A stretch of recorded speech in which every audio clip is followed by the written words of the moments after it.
Welcome everybody. I'm Minister Ginger London.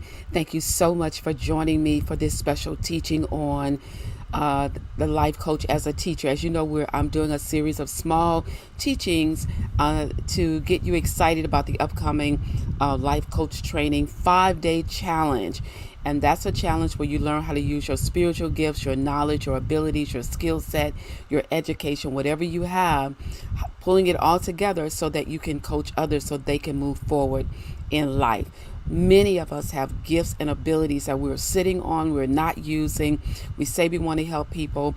And some people know that they want to do that, but don't know exactly how to get started or what they should do to actually begin that journey in the process of helping other people. And there's so many different ways that you can help people. Life coaching is just one of them. Ministry coaching, just one. Business coaching, recovery coaching, relationship coaching, family coaching. You name it, there's a coaching profession out there for it. Weight loss, healthy living, you name it. Book writers. There are book writing coaches. It's just so many different areas of coaching because there are so many different areas that people need help in. And there are so many different areas in life that people are pursuing. And so because they're pursuing those different ventures and those different directions, people need help in every direction that somebody is pursuing. So today I want to do a special teaching for you. It's life coach as a teacher. The coaching profession has evolved tremendously. You may have heard me say that on another teaching.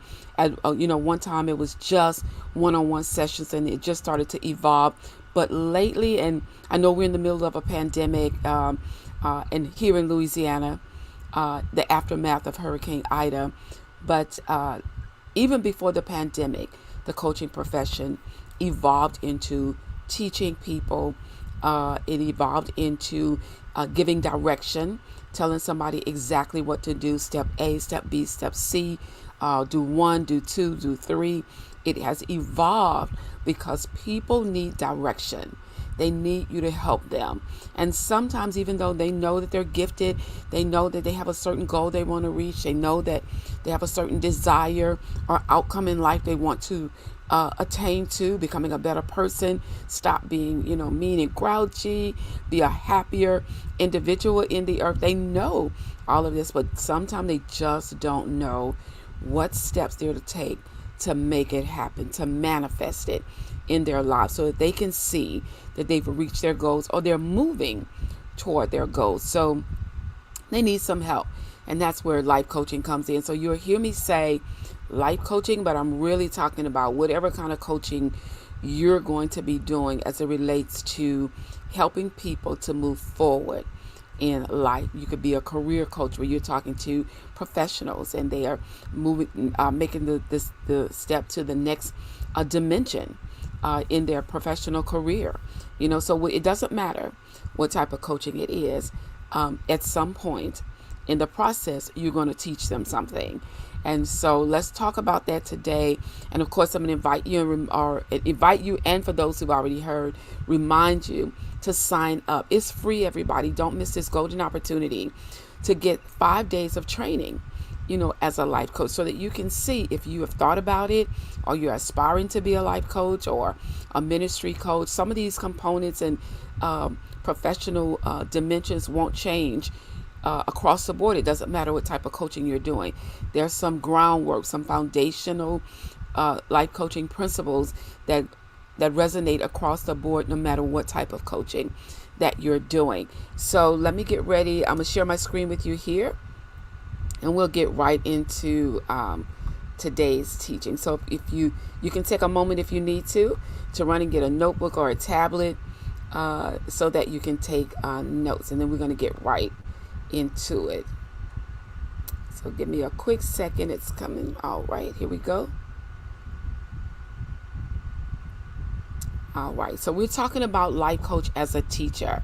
And so if you know that you know that you know that you've been gifted to teach. Some people have the spiritual gift of teaching.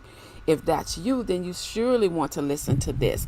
You know, in the body of Christ, we've done this before. We've done it for centuries, you know, and surely for decades, we've done some of what people are doing in life coaching now. You know, in the body of Christ, we've always had live events. In the body of Christ, we've always had workbooks. We've always had teaching products. We've always had audio products, whether they were cassette audios and moved to CD, and then from CD to maybe VHS. You know, remember that the video tape, and then from there to a DVD, and now it's online to on-demand videos. You know, and people still are using CDs and DVDs just like everyone else. But we've always done that in the body of Christ. So we've made resources available where we've captured our preaching, our teaching, our exhortations. We've captured them in audio. We've captured them video. We've also captured them in products like mini books. Remember the little mini books? You can go into the Christian bookstore. You can buy the little mini book for like $4.99. You know, 5 ways to build your prayer life.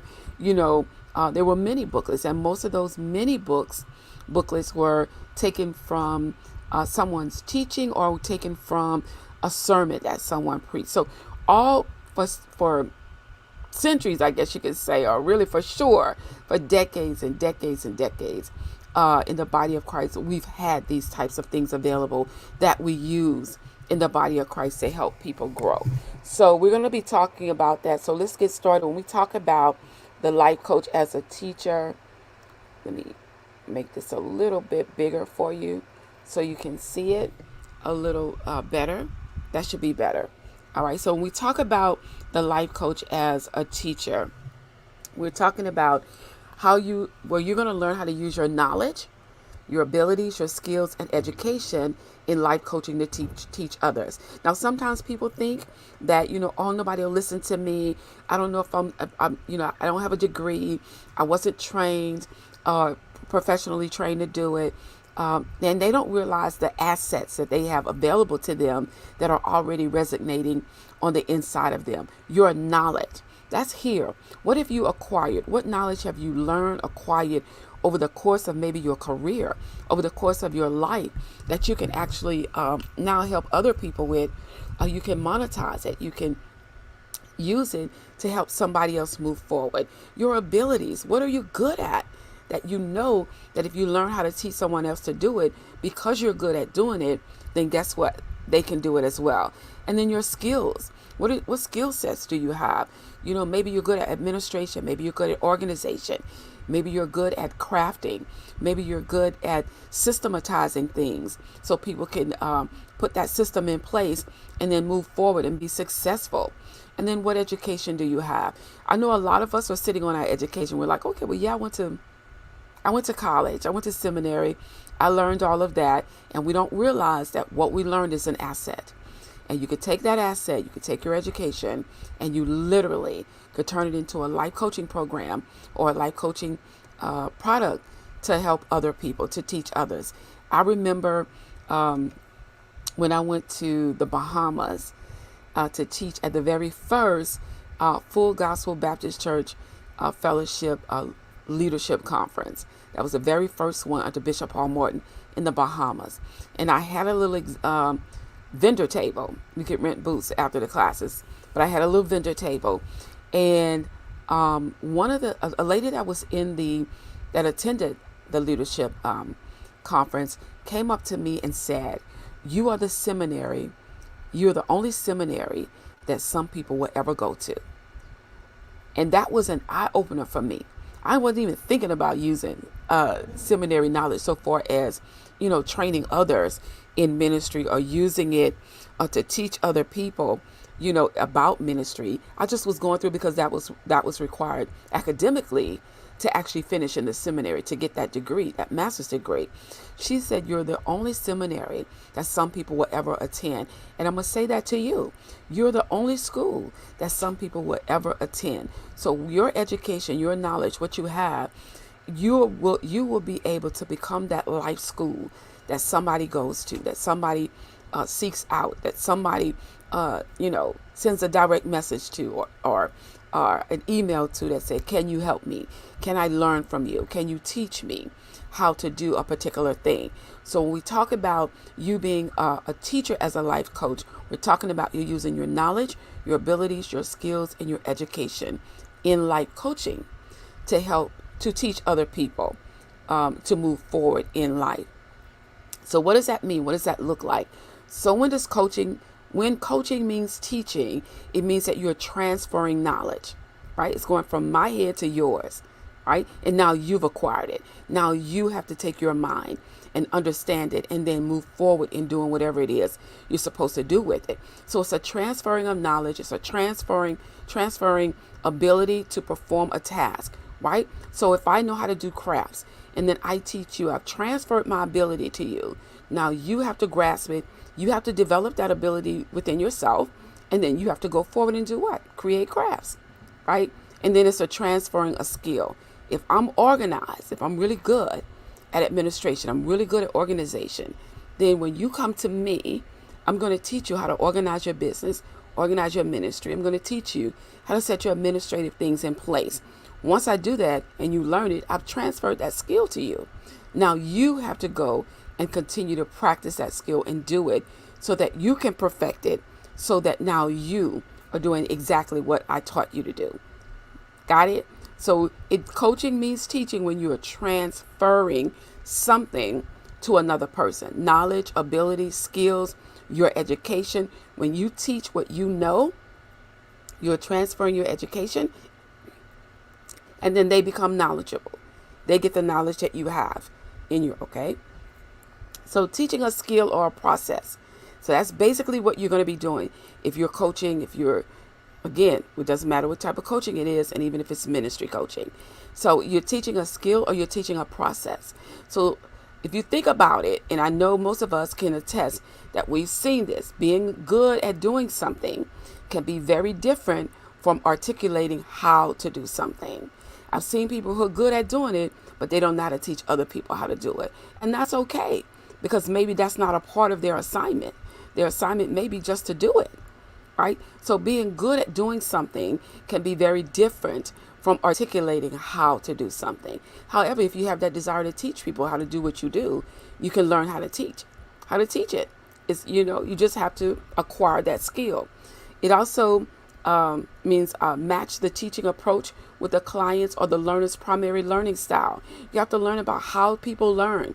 Sometimes we become discouraged, we become frustrated because we are teaching and telling people how to do something. They don't seem to be getting it. Then they go and do it. They do it wrong. Now we get frustrated about it because we're like, didn't I just said, so you're going to have to learn how to take that teaching approach and match it with your client or your student or learners. And I'm saying that because coaching, again, remember, has evolved. So you have people who are doing basic coaching, but you also have people who are doing coaching as a teaching business, which means that they have online courses. They have an online academy. They have an online school of some sort where they're, whether it's personal development, self-development. It could be a business school, a business academy. It could be social media academy. It could be somebody could have a lot of courses on one of the platforms where you can go and take a course. So they literally have students more so than they have clients. So that's why I have both in there. So you can have a client or you can actually have learners or students. Depending on how you set your coaching business up will determine what you call the people that you serve. All right. The responsibility for learning resides with the learner. As the teacher, as the coach that's teaching you, I can't make you learn. The responsibility for learning is on the person who is being taught. But the responsibility for teaching resides with the life coach if that coach is acting as a teacher. And here's something I want you to remember. If you haven't taught, if nobody's learned, right? So I'm talking about the people who really want to learn from you. Sometimes we teach, and sometimes, you've seen it. People, our verbiage that we use, the way we say things, sometimes it go way above somebody's head, or people are like, what in the world is she talking about, right? So your responsibility as a teacher, as a life coach, is to make sure that you're using words that people can understand, grasp that understanding, and then begin to apply it to their lives and live it out. When you've done that, then you've taught. If you teach and they don't know what to do with what you said, that means they haven't learned and you haven't taught. The challenge for every great teacher is to make sure that the words that you use are spirit and life, and that the words that you use are understandable to the people that you're talking to at that moment. So the responsibility for learning resides with the learner, but the responsibility for teaching resides with the life coach, if that's what you're doing as a life coach, if you're teaching, or if you're in ministry and you're teaching. The responsibility for teaching, and teaching means that I take my words and I present them in such a way that is understandable, no matter what those words are, that they're understandable to the people that I'm talking to at that moment, so that they can grasp it and then apply it to their lives and live it out. All right, so the responsibility for teaching resides with the life coach. All right, so when teaching as a life coach, you must establish a teaching mindset for success. Because remember, coaching is moving people forward, right? So you're not doing too much of visiting the past, but you are spending a lot of time in the future, right? So you want to make sure that you're getting this. You got to establish a teaching mindset for success. When I teach you, I'm teaching you because I want you to move forward. I want you to go forward in life. I want you to be successful. I want you to become a better person. I want you to advance in your career. I want you to launch out and start that business. I want you to do better in ministry. Whatever it is that I'm teaching you about, I want you to do it. So I have to have that mindset for success when I'm teaching you, because I want you to be successful. And whatever that successful place is in your life, I want you to attain it. It's different for everybody. So let's walk through some of this right quickly, right? So when you think about developing a successful mindset, you want a growth mindset, and you want to connect it to an action mindset. It's not either or. You need both. So you need the growth mindset, and then you need the action mindset. With the growth mindset, what you want to do is you want to learn and discover alongside of your clients or your students, right? So that means that even though you're teaching, that means I might teach you today, but it doesn't mean that I stop learning. So when I teach it again, I might add something to it because I've gone back and I've studied and I've learned more about what I'm teaching about. So I'm learning and discovering alongside of my clients and alongside of the students that I'm teaching, right? I'm learning at that moment from them. If there's an opportunity for engagement and dialogue back and forth during your coaching session and your teaching session, you're going to learn something in the process. And then clients or students can find valuable resources through workshops, workbooks, digital products, etc., that you're going to offer to them, or that you're going to help them to know. You're going to become a resource for them. You'll be able to tell them where can they find a really good book, where can they find a really good workshop on that particular subject. Where are the digital products that they can get their hands on? Hopefully and prayerfully, it's from you, from your store, right? From your virtual store. Sign up for your workshop. Sign up for purchase workbooks you've created. Pay for and download your digital products, right? So you become that resource center for them. Because once you teach them, I guarantee you, if it's something they want to learn, they're going to trust you, but they're still going to be looking for more. So why not let them find more right in the process of learning from you? So that's the growth mindset. Also, when you apply the growth mindset to teaching as a life coach, here's what you have to believe. And remember, I said, if you don't like people, this is not for you. You don't like people, ministry is not for you, right? So how to apply growth mindset to teaching as a life coach. One, you have to believe that everyone has the capacity to grow and succeed. Everyone has the capacity to grow and succeed. They may not use it. They may not manifest it in their lives by applying themselves to live really good lives or to succeed in life, but they do have the capacity. They have the potential to do it. They may not do it, but they do have it. Everyone can develop new and positive habits, right? As long as we have breath of life, we're able to develop new and positive habits. You know how I know that? You take on a new job and it's something that you've never done before. When they train you to do it, the more you do it, the more you do it, the more you do it, you now have developed that new business habit or that new procedure on that job. So everyone can develop new and positive habits. Effort succeeds talent. You could be as talented, you could be as gifted as you want to be. If you are sitting on your talents and your gift, that means that you're not making any effort to use them. So effort supersedes talent. So some of the people that you see that are making it out here, the people that are doing really good with coaching and in their business, whatever type of business it is, whatever career that they path that they're on, you might be saying, wow, I mean, you see them moving, you see them growing. You're like, but they don't have no degree, don't have this, they don't have that, but they do have effort, right? A lot of people are making it because they're putting one foot in front of the other. They're increasing their knowledge. They're taking action steps. They're doing everything that they need to do and know how to do to move to the next level. So while you see a lot of people not doing anything who have all of this training, all of this education, not doing anything, why? Because they're sitting on it. And the longer you sit on it, the longer it's not going to manifest anything in your life. So you have to believe that effort supersedes talent. Teachers should grow their skills to ensure all student needs are addressed, right? So you can't just start with one good topic that you know, right, and that you're good at. Expand that topic, add another dimension to it, right? Learn something new, master it, and then teach it.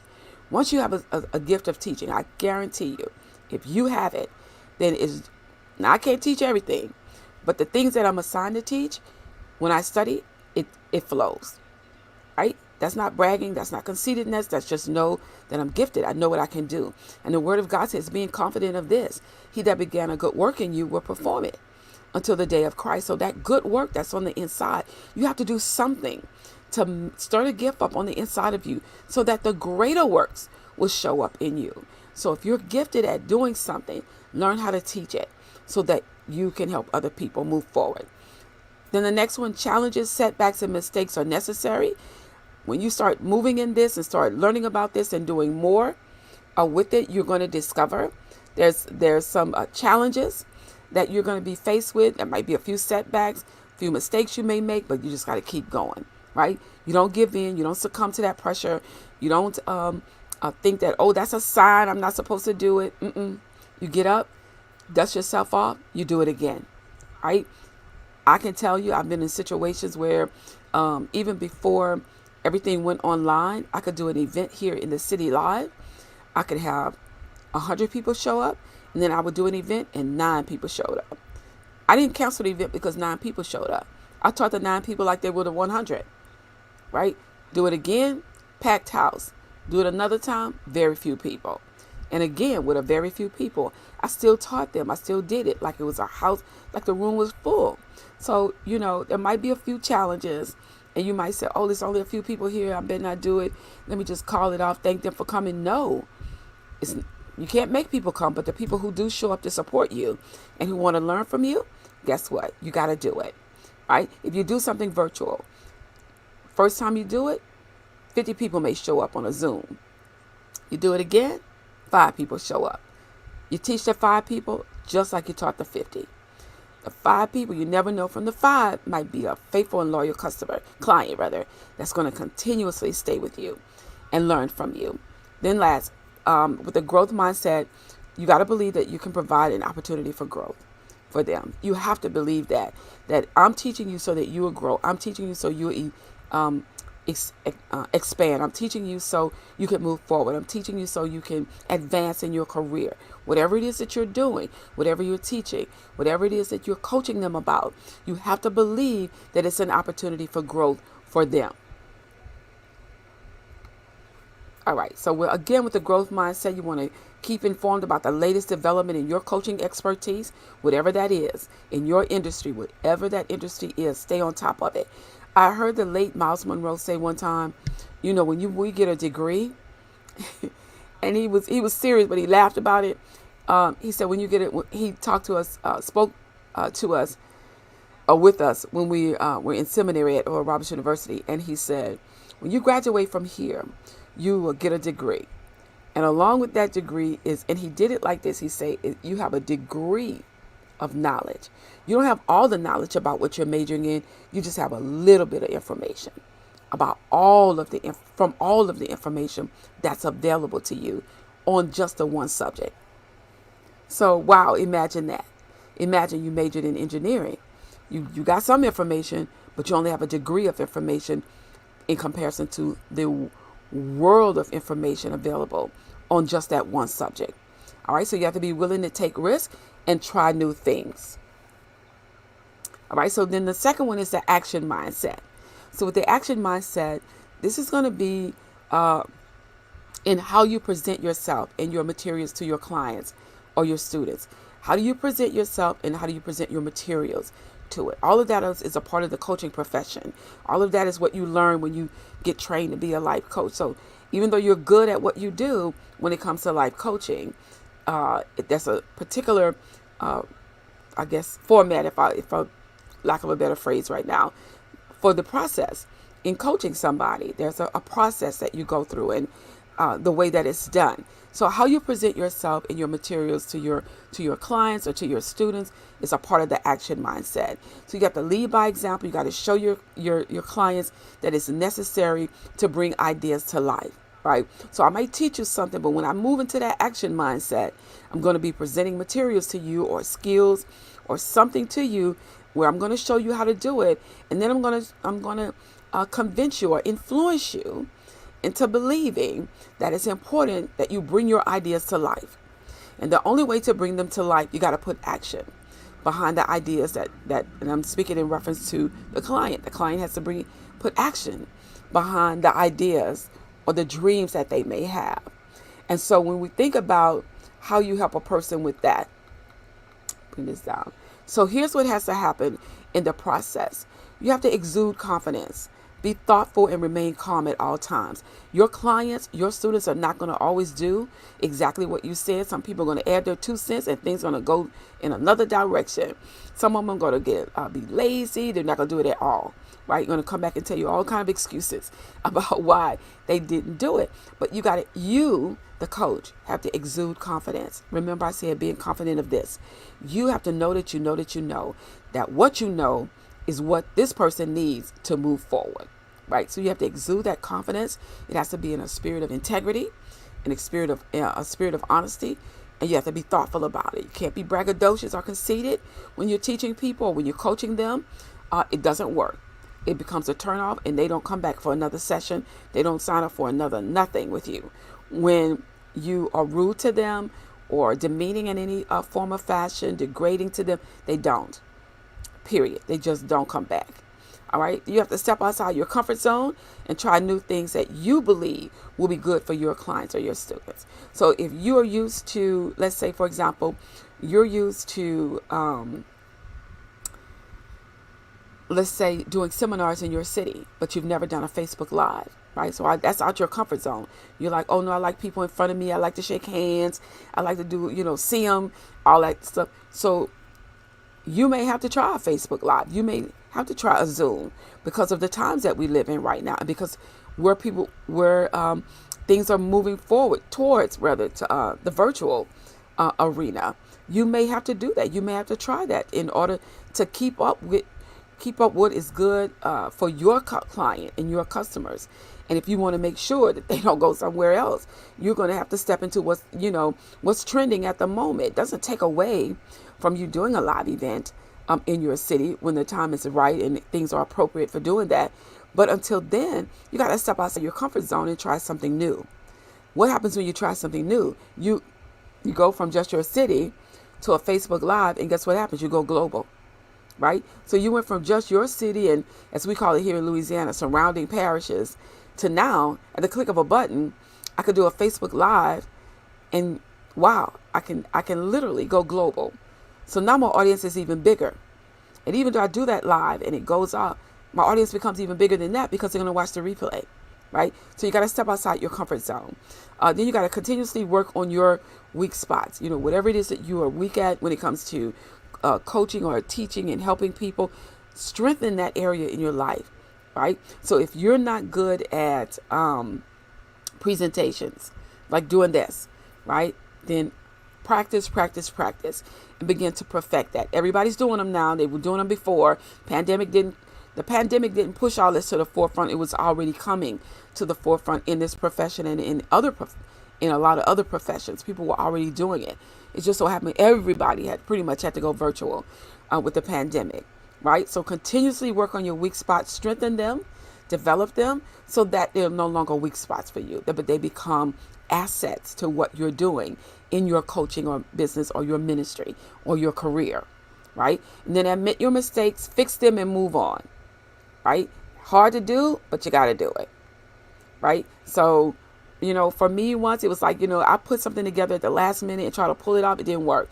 So while I'm doing it, I got to admit this was short. I didn't prepare for this correctly. And so here's the outcome, right? Got a lot of, I'm stumbling over this. It's not coming out right. So you got to admit it and got to say, you know what? I'm going to do a replay. You guys, I want y'all to come back. I'm going to do it again. I'm going to do an encore presentation and it's going to be better. So sometimes, spur of the moment ideas come to us and we think, okay, let me do it right now. And right now turns out to be, not a good time, right? Doesn't mean that you're not good at that. It's just a mistake that you made. So fix it and move on. And then be patient and get things right rather than rushing ahead and having to make changes later. That's the example I just gave. If I just would have waited, right, and prepared that correctly, that when it was time to do it, even if it was a few hours later, it still would have been better than rushing, trying to move on an idea right then and there, right?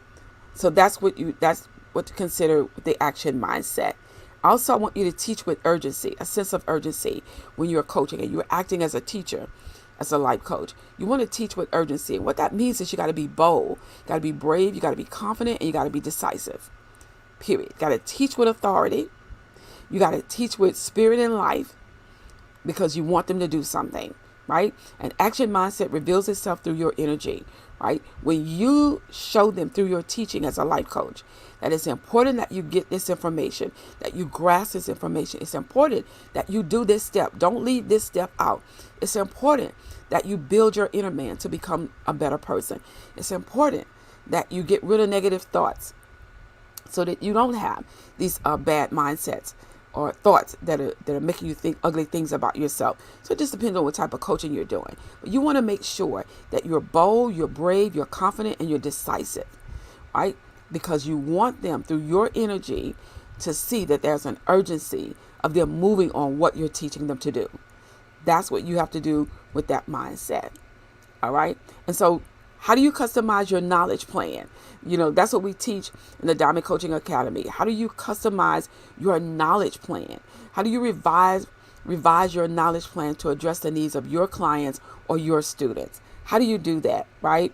You want to do that to address the goals and needs of whoever you're coaching, whoever it is that you're teaching. But you have to customize your knowledge plan, right? So as much knowledge as you have to begin to customize that. What that means is you have to make sure that when you present your knowledge, you're presenting it, one, to the right people, and then two, in the right way, right? So you want to make sure that you're doing that. So how do you do that? Now, for the times that we're living in today, you do that through live sessions, whether it's Facebook Live, Instagram Live. For some people, it's LinkedIn Live. I believe they're now adding live videos to the LinkedIn platform. But it's like, how do I do that, right? So I got to customize that to either live sessions, or I'm going to customize my knowledge to online community discussion. That's my Facebook groups, my LinkedIn groups, my Instagram groups on Instagram, So it's what community do I have online that I'm sharing my knowledge with? Well, when I do that, I got to customize my knowledge. I got to have a knowledge plan. So I got to know, how am I going to present that knowledge in that Facebook group? How am I going to do that? Am I going to do it just with posts? Am I going to do it with PDFs that I'm going to upload in the group? Am I going to do it with live streams in the group? Or am I going to post pre-recorded videos in the group? How am I going to get my knowledge to that online community? If I'm doing individuals, right? What activities and assignments am I going to use when I'm coaching an individual, right? Or even if I'm doing a coaching group that's by Zoom or either it's by telephone. What type of activities and assignments am I going to have for them to engage in when I'm actually sharing my knowledge with them? All of that is a part of your knowledge plan. What support materials am I going to have? Worksheets, diagrams, workbooks, those types of things. What type of support materials, checklists, reference lists or resource lists. How am I going to support what materials am I going to use to support what I'm teaching? And then am I going to have pre-recorded video, right? Or recorded rather, same thing. Recorded video or pre-recorded videos. That means that it's not live. I'm going to record it. Once it's finished what it's doing, I might go in and edit it a little bit, but then I'm going to upload it to Facebook, or I'm going to upload it to another platform that I'm using, so that you, the client, or you, the student, can actually go now and access it and actually, watch the video, experience it, or even audios now. They're real big. They were already there, but now they're even bigger audio, because people now got, where you can, in your car, put your USB plug in the thing and listen to audios from your phone. So how are you going to present your knowledge? What type of action steps, if you will, or a knowledge plan are you going to use to make sure that you get it across? So I want to just take a moment right here and say thank you for listening to that teaching. And I want to invite you to the Life Coach Training 5-day challenge. It's September the 16th through the 21st. In this challenge, it is free, everybody. You're going to learn how to spiritually use your gifts, your talents, your skills, and knowledge to help bring transformation to the lives of others. That's what you're going to do with the 5-day challenge. So I want to just share a little information with you about the 5-day challenge, so you can have some information to actually make your conscious decision. We're going to spend 5 days together. On the 5 days, day one, we're going to talk about radical shifts as a new or aspiring coach. What does that mean? That means that there are some limiting beliefs that you may have about yourself, about your abilities, about whether or not you can do this. We're going to dismantle those, and we're going to replace them with you seeing yourself through the eyes of God and knowing that you have an assignment in the earth to help other people move forward. How do you make that radical shift in your mindset to prepare yourself to actually be the best life coach, or whatever type of coach you're going to be the best one that you can be for the people that you are assigned to? Remember, I've said in previous teachings, we can't service everybody, but the somebodies that we are assigned to, it is our responsibility to make sure that we are equipped and trained for the works of service that we have been given the responsibility to carry out in the earth. On day 2, we're going to be talking about spiritually gifted to empower, spiritually gifted to teach, spiritually gifted to coach. All of us have spiritual gifts. If you're not using yours, then they're lying dormant. So what's necessary? You got to stir the gift up on the inside of you. Encourage yourself, because when people come into contact with you, the Word of God says that spiritual gifts are to profit with all, meaning that it is to profit everyone that comes into contact with your life. So when you are operating in your spiritual gifts, everyone that comes into contact with you should benefit from having experienced the spiritual gifts that have been entrusted to you. So you are spiritually gifted to empower, you're spiritually gifted to teach, and you're spiritually gifted to coach. You are gifted to encourage and motivate others to move forward in life. And your spiritual gifts makes more difference in the world than any other kind of gift, right? Because that is a supernatural empowerment of the Holy Spirit. So it's not just you, but it's the Spirit of God in you that's making it possible for you to share that gift to bless someone else's life with that gift. And then on day 3, we're talking about coaching from the heart, right? That's the coaching basics. So coaching from the heart, what does it mean? Remember I said, if you don't like people, this is probably not for you. Ministry is not for you. If you're going around saying, I'm sick of church folks, and stuff like that, people getting on my nerves, if you're just saying it to vent, that's one thing. But if you truly believe that, This is not for you. So we're going to be talking about coaching from the heart. How do you make sure that your message is right? How do you make sure that the type of coaching you want to do is the type of coaching you should be doing, right? Is your message clear? Do people fully understand or clearly understand what type of coaching you are providing for them, that you're offering them? If they don't, we're going to have to work on getting your message clear, so that they'll know that you are the person that they've been looking for. You're the one that has the solution to the problem. You're the one with the answer to the question. You're the one with the action steps to take to go to the next level. They need to know 100% that you are the one that they need to coach with. Day 4, we're going to talk about the power of your voice. Remember, I said the words that you speak in coaching or teaching, or how you're going to do your coaching, should be spirit and life. Right? So the power of your voice. How do you have coaching conversations that bring transformation into the lives of others? Right? How do you have coaching conversations that move a person to the next level in business?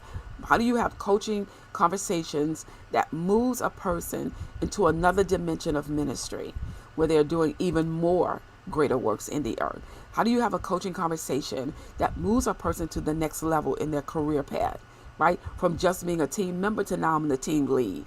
How do you have that coaching conversation to help a person go from being grouchy and stubborn to being a nice person, to being more accessible, more reachable, just a much better person? How do you have that kind of conversation with someone? That's the power of your voice. That's when you know that that your words are on assignment, and that when you speak and when you coach and when you teach, guess what? Lives are changed for the better.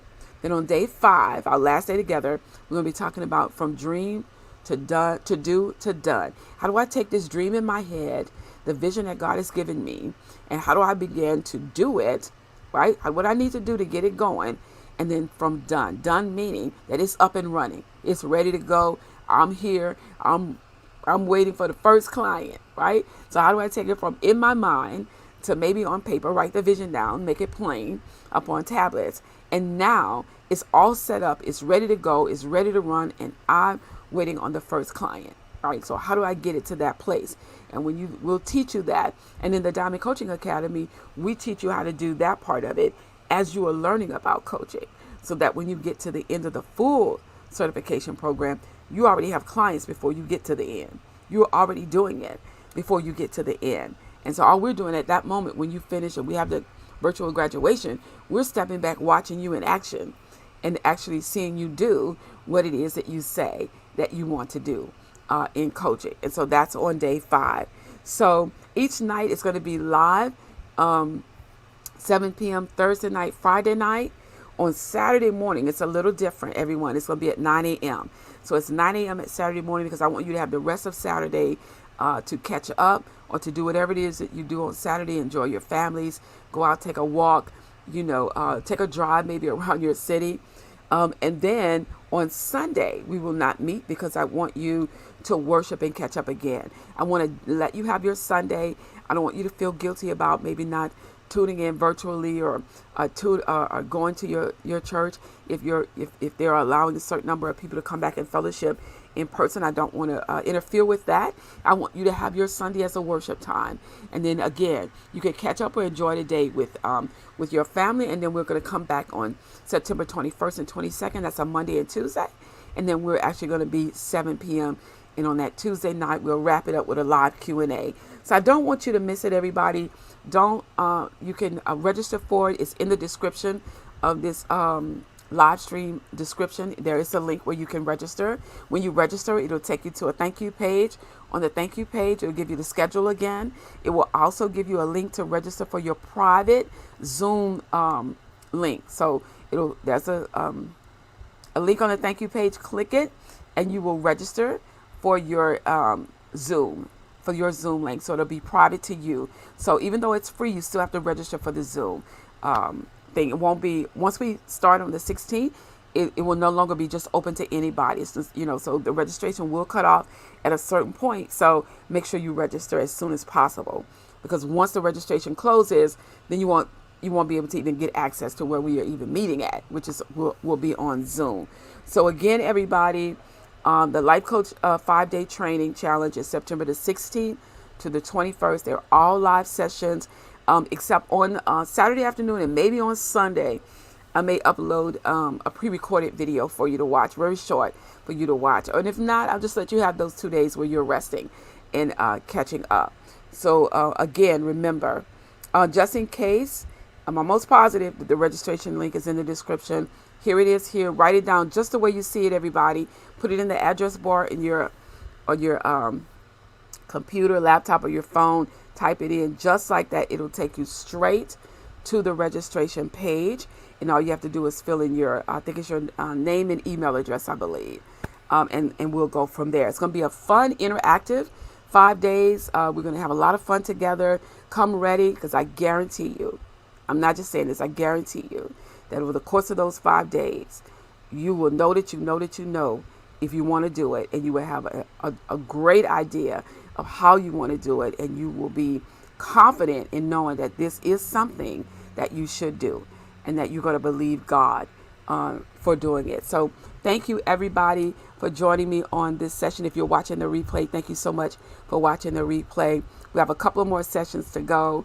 And so today was about Life Coach as the teacher.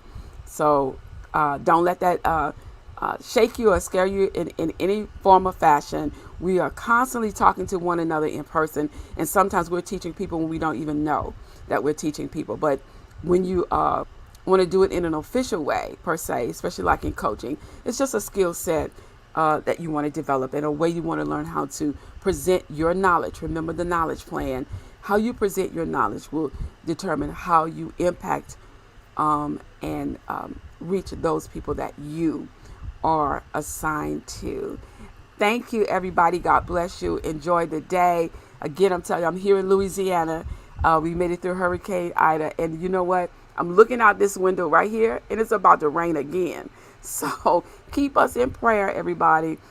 Maybe this is just a rainy day and nothing major from this. But we still have a lot of people that don't have power in Baton Rouge, and we have a lot of people that don't have power in surrounding parishes.